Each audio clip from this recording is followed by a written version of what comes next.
Why I don't use coaching and mentoring in the same meeting.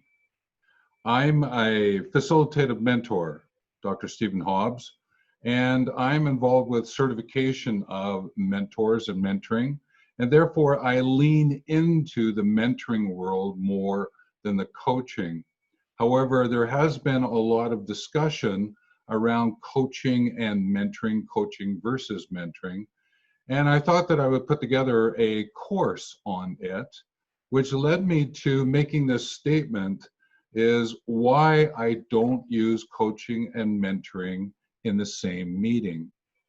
So what I'd like to do is share with you three main points about why I don't blend the two of them in the same meeting. The first one is about the primary direction of coaching and mentoring. The second one is the outcome confusion that can happen if you use both together. And the third one is more about the process focus, the use of the tools and techniques that are associated with both. So let me tackle the first one. There is a primary direction that occurs when you agree to coaching and mentoring. And while both of them are very useful, effective in leading a person, they do have a different kind of direction. What I have found with this primary direction issue in blending the two of them, it links to this notion of, it's almost like I've got to say, okay, if I'm coaching or I'm mentoring, I'm wearing my hat, and if I switch over, then it's sort of a kind of a confusing statement that, well, I'm taking my coaching hat off and putting my mentoring hat on, or vice versa. And one of the things that I have learned is that when you do that, you start to get into confusion on behalf of the coachee or the mentee.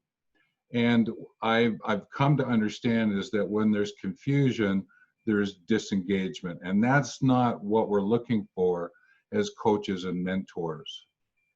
The second thing, which is this whole idea about the outcome confusion, is where are you wanting to end up? Because with the coaching, you're looking at performance achievement.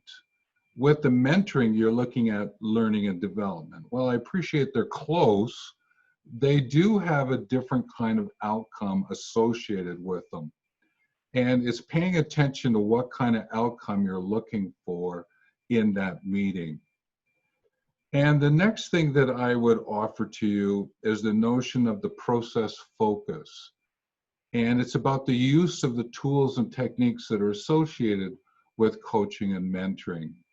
Now, with coaching, it tends to be more specific, has a feeling of being closed in that you're going to use those techniques in that meeting, and that you're going to put something into action now.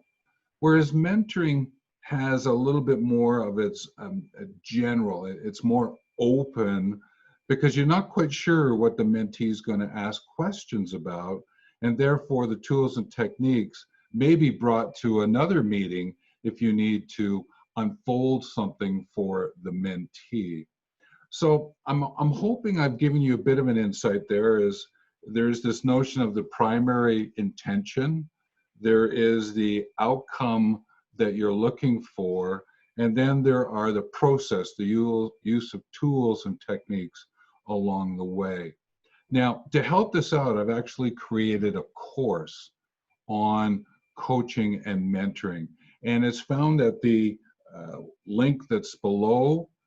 And what it does is it brings to life this notion of the connection, the competition, and the collaboration between coaching and mentoring. So with that, take care.